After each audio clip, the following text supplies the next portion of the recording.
Well, this is certainly not what the brochure advertised, Dr. Sarah Chen remarked dryly, examining her newly acquired tentacles with the kind of detached fascination typically reserved for particularly interesting bacterial cultures.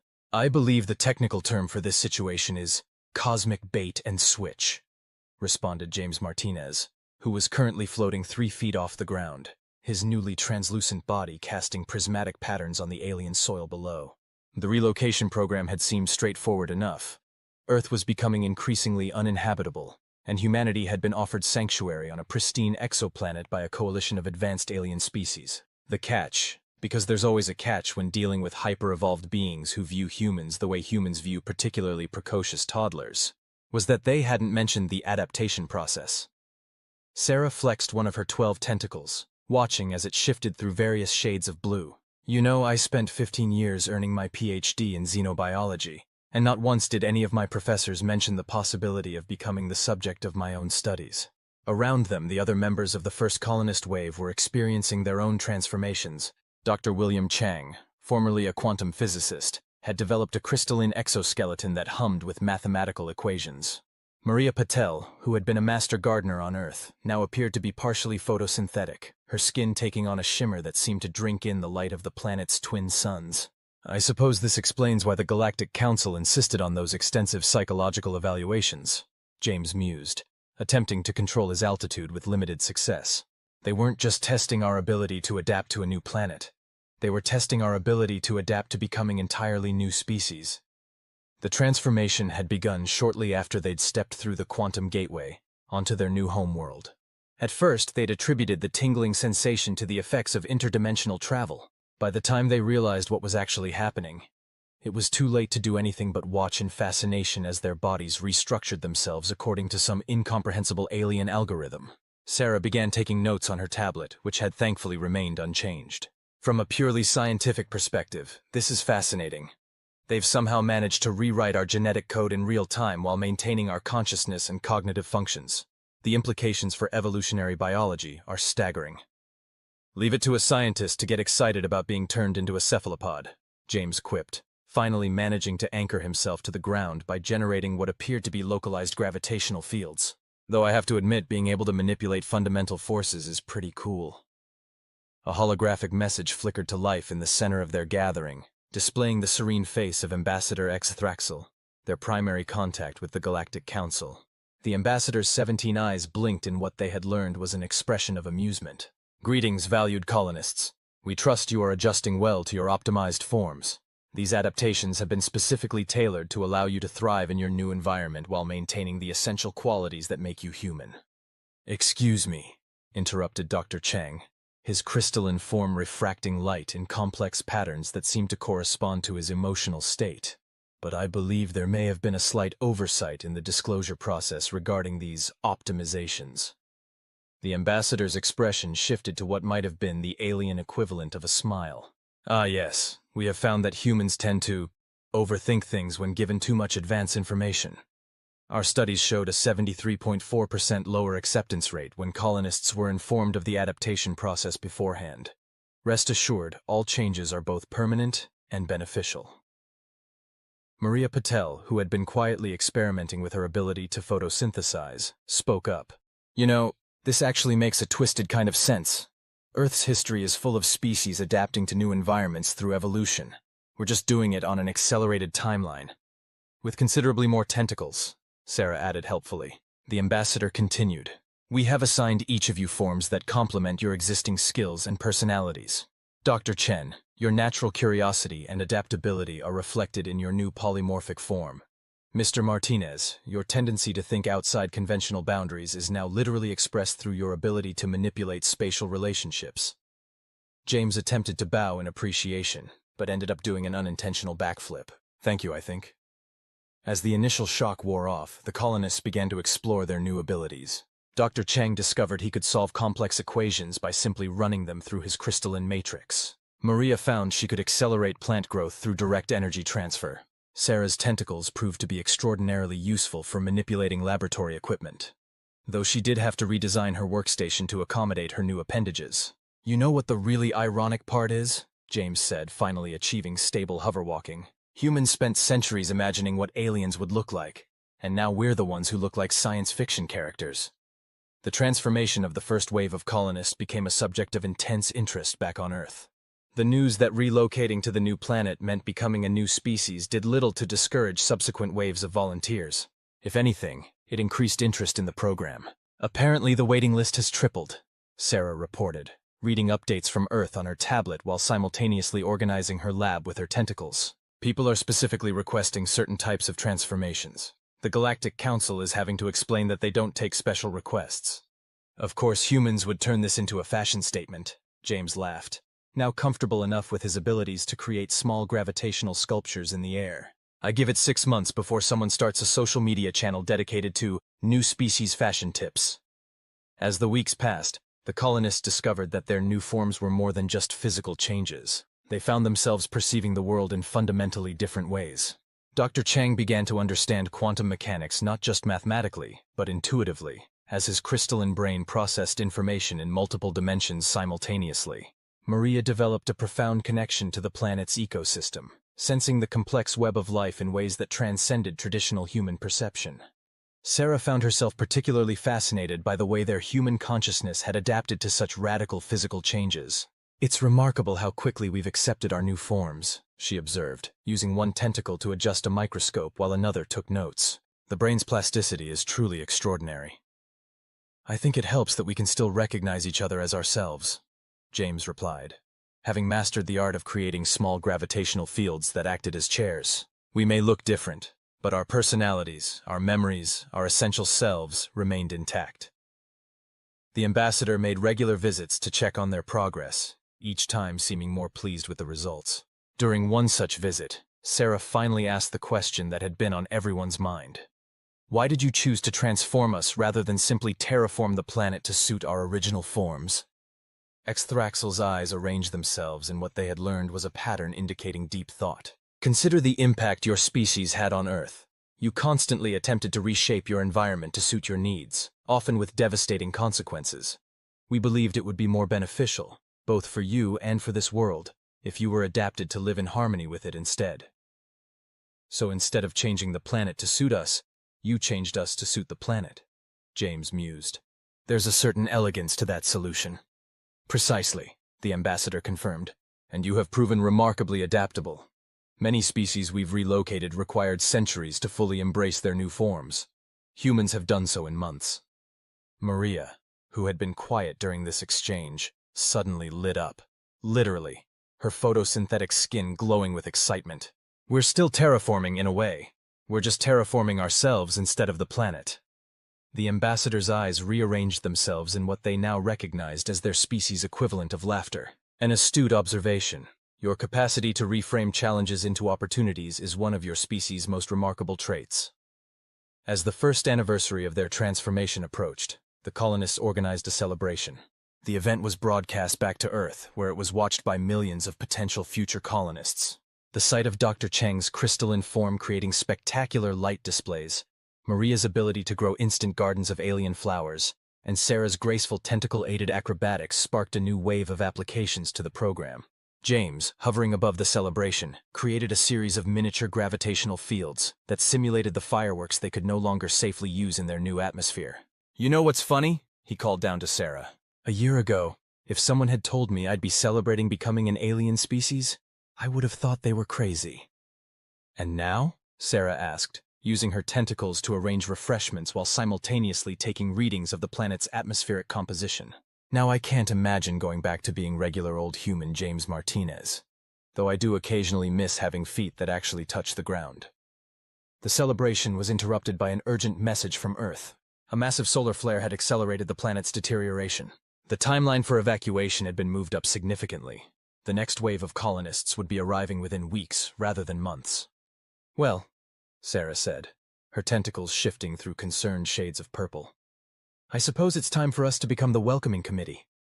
Who better to help the next group adjust than those of us who've already been through the process? Agreed, James replied, creating a stable gravitational platform that could serve as a meeting area.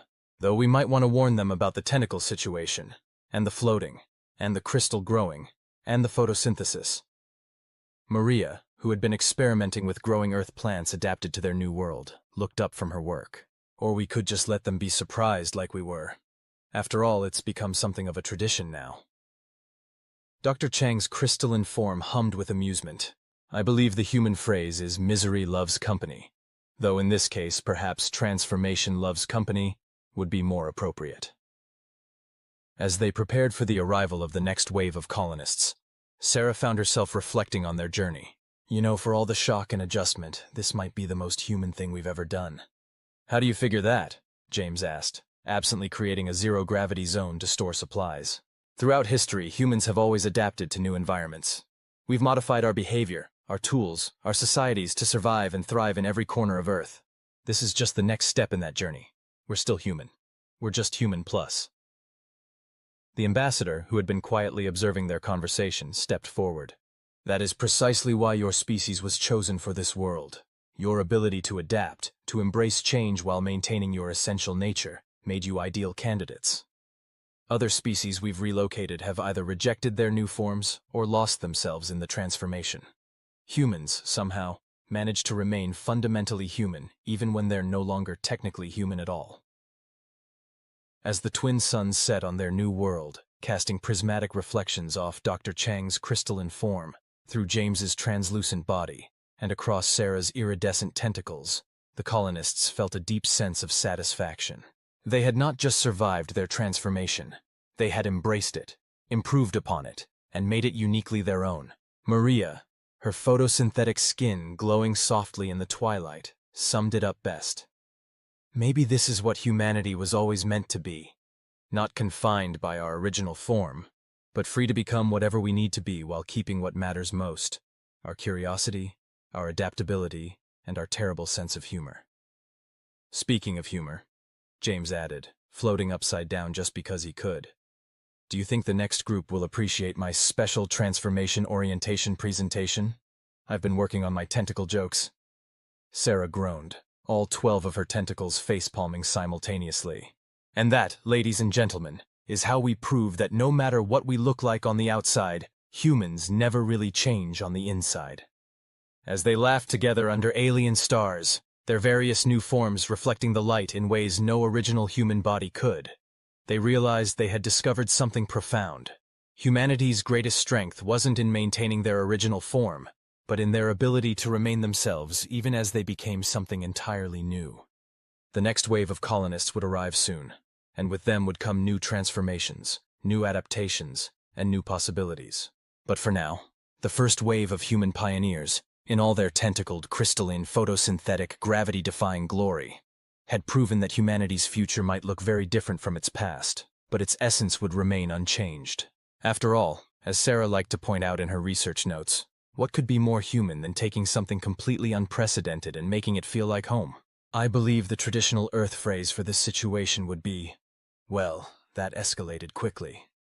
Sarah observed through her now luminescent tentacles, watching as the quantum gateway pulsed with unprecedented activity.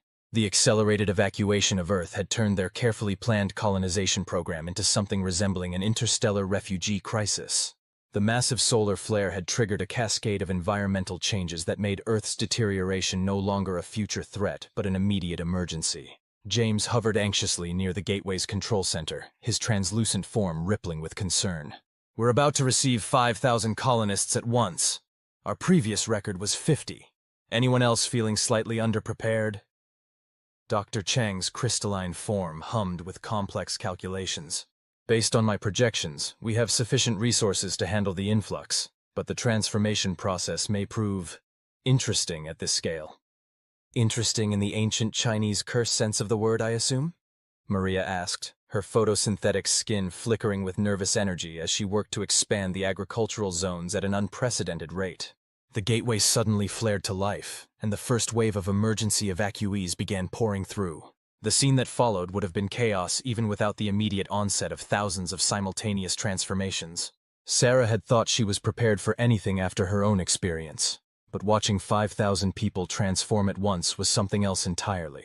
The air filled with startled exclamations in multiple languages, as people found themselves sprouting everything from crystalline growths to bioluminescent appendages. Everyone remain calm, she announced, her tentacles shifting through reassuring shades of blue. The transformation process is completely normal. Well, normal for our new definition of normal.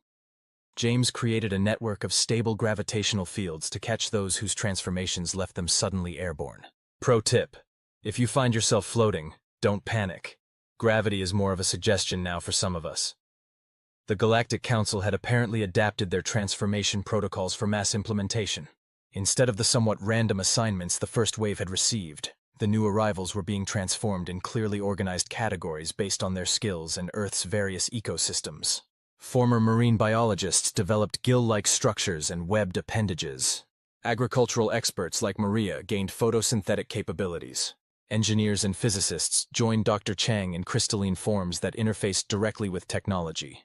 Others developed characteristics that seemed to defy traditional biological classification altogether.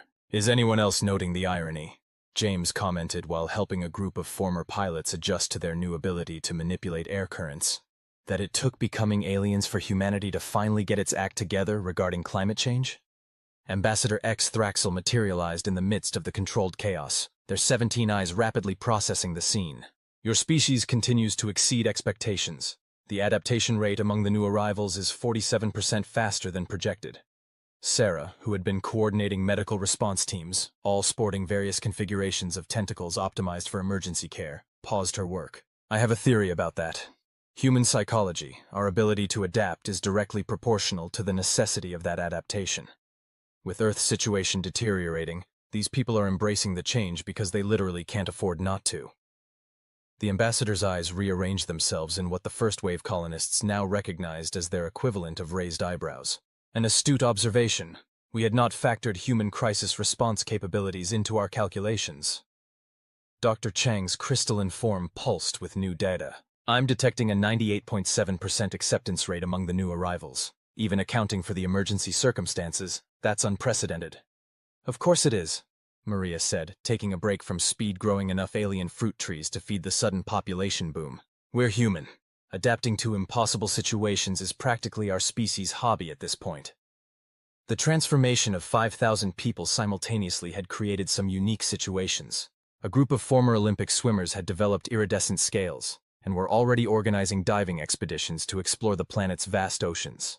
A team of aerospace engineers, their new crystalline forms interfacing seamlessly with alien technology, had begun designing structures that would have been impossible for their original human forms to conceive. You know what's really fascinating? Sarah said, using her tentacles to organize medical supplies while simultaneously taking readings of the new arrivals' vital signs. Each wave of transformation seems to be more efficient than the last. It's as if the process itself is evolving. James, who had finally mastered the art of creating gravity wells large enough to serve as temporary housing units, nodded thoughtfully. Makes sense. The Galactic Council is probably learning from each round of transformations. We're essentially a giant pilot program for species-wide adaptation. The ambassador, who had been quietly observing their efforts, stepped forward. Indeed, your success has led the Council to consider offering similar programs to other species facing environmental challenges. Though I must note, none have shown quite the same enthusiasm for radical physical transformation as humans. That's because other species probably read the fine print, James quipped, creating another gravity shelter. We just saw a new planet and said, sign me up. As the days passed, the new arrivals began settling into their transformed lives with remarkable speed. The first-wave colonists found themselves serving as mentors, guides, and sometimes therapists to those struggling with particularly dramatic changes. Sarah had started a support group for those adapting to tentacles. Tentacle Management 101. Yes, you really can use them all at once. James ran workshops on mastering gravity manipulation without accidentally creating miniature black holes. Dr. Chang helped other crystalline forms understand their new computational abilities, while Maria taught classes on photosynthetic meditation. The influx of new colonists had brought unexpected benefits.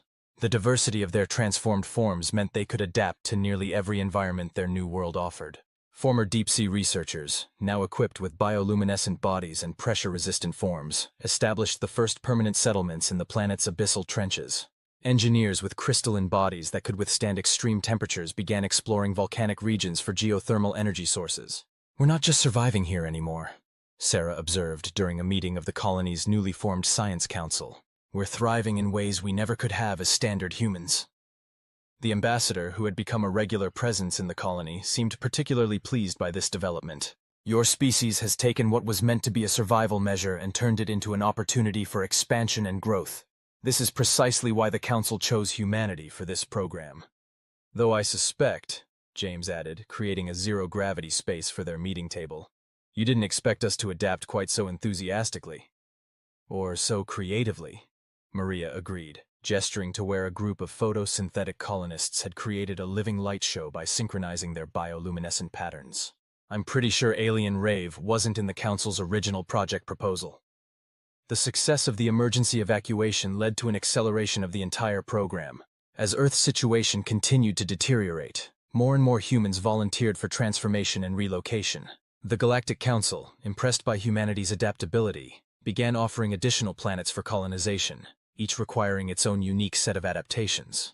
Sarah found herself coordinating with the Council's scientific teams, her multiple tentacles proving invaluable for managing the increasingly complex data streams. We're seeing fascinating patterns in how different groups adapt to their transformations. There seems to be a correlation between professional background and adaptation speed. Makes sense, James said, now comfortable enough with his abilities to create complex gravitational architectures. A quantum physicist is probably more ready to accept becoming a living crystal than your average accountant. Dr. Chang's crystalline form sparkled with what they had learned to recognize as amusement, though I must say, our accountant colonists have done remarkable things with their ability to perceive and manipulate mathematical patterns in multiple dimensions.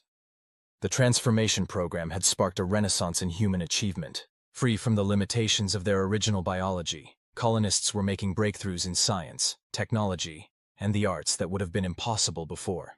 The variety of their new forms led to innovations that combined different adaptations in unexpected ways. You know what's really remarkable? Maria said during one of their regular leadership meetings. We're still creating distinctly human culture and art and science. We're just doing it with tentacles and crystals and photosynthesis now. The ambassador, watching a group of crystalline engineers collaborate with tentacled researchers on a new form of quantum computing, nodded in agreement. Your species has managed something unprecedented in our records. You have embraced radical physical transformation while maintaining your essential cultural identity. Maybe that's because we never saw this as becoming something else? Sarah suggested, her tentacles shifting through thoughtful shades of blue. We saw it as becoming more of what we already were. As the colony continued to grow, with new arrivals transforming daily, the first wave colonists often found themselves reflecting on how far they'd come. They had arrived as traditional humans, terrified and uncertain about their transformation. Now they were helping others embrace changes that would have seemed impossible just months ago. I think, James said one evening, as they watched the twin suns set over their thriving colony, this might be the most human thing we've ever done. What's that? Sarah asked, her tentacles glowing softly in the twilight. Taking something that should have been terrifying, being transformed into entirely new species, and turning it into an opportunity to become something amazing. That's humanity in a nutshell, isn't it? We don't just adapt to survive, we adapt to excel. As if to prove his point, a group of newly transformed colonists soared past, their bodies adapted for flight, playing what appeared to be a three-dimensional version of soccer using gravitational fields as goals. The ambassador, watching the scene, turned all 17 eyes toward the original colonists. We chose humanity for this program because we believed you could survive the transformation. We never imagined you would embrace it so completely that you would begin improving upon it. Well, Sarah said, her tentacles creating complex patterns in the air. That's the thing about humans. Give us any situation, no matter how bizarre or challenging, and we'll not only adapt to it, we'll figure out how to have fun with it, how to make it better, and probably how to turn it into a competitive sport. As night fell on their new world, the colony glowed with the light of crystalline structures, bioluminescent bodies, and the strange, beautiful energy of a species that had taken the ultimate adaptation and made it their own. The next morning would bring more transformations, more challenges, and more opportunities. But for now, the colonists, in all their varied, transformed glory, continued to prove that humanity's greatest strength wasn't in remaining unchanged, but in their unique ability to embrace change while remaining uniquely, unmistakably human. After all, as James liked to say while floating upside down during colony meetings, just because they had tentacles didn't mean they had to lose their sense of humor about it. The Galactic Council requests an emergency meeting with the colony leadership, Ambassador Exathraxel announced, their 17 eyes arranged in what the colonists had learned to recognize as their species' expression of urgent concern. Sarah, her tentacles shifting through worried shades of deep purple, exchanged glances with James, who descended from his gravity manipulation duties to hover at the conference table. Dr. Chang's crystalline form vibrated with complex calculations, while Maria's photosynthetic skin dimmed slightly in response to the tension. "I presume this concerns the latest data from Earth?" Sarah asked, already using several tentacles to bring up holographic displays of recent environmental readings. The ambassador's eyes rearranged themselves in confirmation. "The solar activity has exceeded our most pessimistic projections. The planet's magnetic field is degrading at an accelerated rate. We estimate no more than 3 months before Earth becomes uninhabitable." The implications hit them like a physical force. They had already transformed and relocated nearly 50,000 humans, but Earth's population still numbered in the billions. "How many can the gateway handle at maximum capacity?" James asked, unconsciously creating small gravitational distortions that reflected his anxiety. Dr. Chang's crystalline matrix pulsed as he processed the calculations. "Even with the recent upgrades, we can process approximately 100,000 transformations per day. Given the time constraint, that's not enough," Maria finished, her voice soft but steady. "Not nearly enough." The ambassador's form shifted slightly. "The Council has prepared a proposal. We have identified 17 additional planets suitable for human habitation, each requiring different adaptations. We propose simultaneous mass evacuations to all 18 locations, including this one." Sarah's tentacles moved rapidly as she considered the logistics. Multiple colony sites, multiple types of transformations, all happening simultaneously. The coordination required would be unprecedented. "Indeed," the ambassador agreed. "Which is why the Council requests that your original group divide to lead the new colonies. You have the most experience with both the transformation process and establishing functional communities of transformed humans." The room fell silent as they absorbed this information. They had grown comfortable in their roles here, had built something remarkable. The thought of separating, of starting over on different worlds, was daunting. "We'll do it," James said firmly, lowering himself to the ground in a rare display of gravity-bound seriousness. "Whatever it takes to save as many as we can." The next few days passed in a blur of preparation. The Galactic Council provided details about each potential colony world and the transformations they would require. Some would need adaptations for high-gravity environments, others for atmospheric conditions that would have been lethal to standard humans. Underwater worlds, gas giants, even a planet orbiting a pulsar, each requiring unique changes to human physiology. "It's fascinating," Sarah remarked during one planning session, her tentacles manipulating multiple holographic displays simultaneously. "The Council isn't just copying our current forms for each world. They're creating entirely new adaptations based on what they've learned from our success." Dr. Chang's crystalline form hummed with agreement. "The data suggests they've incorporated elements of human psychology into the transformation algorithms. They're not just adapting our bodies, they're adapting the adaptations to suit human preferences and behavioral patterns." The planning phase was interrupted by the arrival of an unexpected visitor through the quantum gateway. Dr. Elena Rodriguez, Earth's leading expert on solar physics, stepped through and immediately began her transformation. The process had become more elegant since the first wave, the changes flowing smoothly rather than the somewhat chaotic metamorphosis they had experienced. When it was complete, Dr. Rodriguez's form was unlike anything they had seen before. Her body seemed to be composed of living plasma, contained within a field of self-generated magnetism. "The situation on Earth is worse than we thought," she announced, her new form flickering with urgency. "The solar flare activity isn't random. Something is wrong with the sun itself." The implications of this news rippled through the colony leadership. James, who had been creating a network of gravity wells to expand their housing capacity, lost concentration and accidentally generated a small zero-gravity zone. "Wrong how?" Sarah asked, her tentacles shifting through concerned spectrums. "It's as if it's aging at an accelerated rate," Dr. Rodriguez explained, her plasma form projecting actual solar data into the air around her. "We're seeing fusion patterns that shouldn't occur for millions of years." The ambassador's eyes rearranged themselves in what the colonists recognized as their equivalent of alarm. "This is unprecedented. The Council's models didn't predict this possibility." Maria, who had been quiet during this exchange, suddenly straightened, her photosynthetic skin glowing with inspiration. "What if that's why the Council chose us?" Not just because we're adaptable, but because they somehow knew we'd need to be. The ambassador's silence was telling. You did know, Sarah realized, her tentacles shifting to a deep blue of understanding. Not the specific threat, perhaps, but you knew Earth was facing more than just environmental challenges from human activity. We suspected, the ambassador admitted. Our long-range stellar observations indicated unusual patterns in your son's behavior.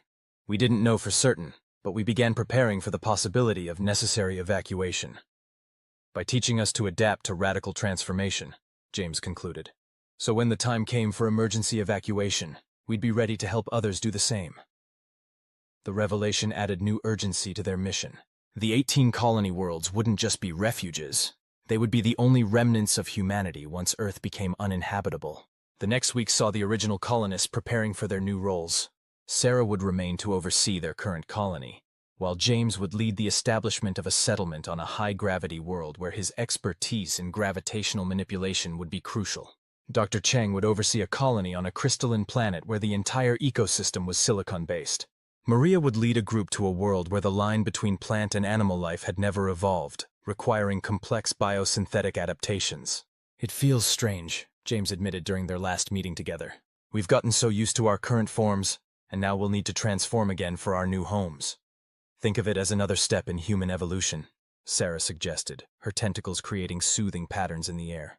We're becoming what we need to be to survive, just like our ancestors did. Dr. Rodriguez, her plasma form flickering thoughtfully, added, and we're taking everything we've learned with us. Each new colony will benefit from our experience, even as they develop their own unique adaptations and culture. The day of departure arrived too quickly. The quantum gateway had been modified to connect to all 18 colony worlds simultaneously, with transformed guides ready to receive evacuees at each location.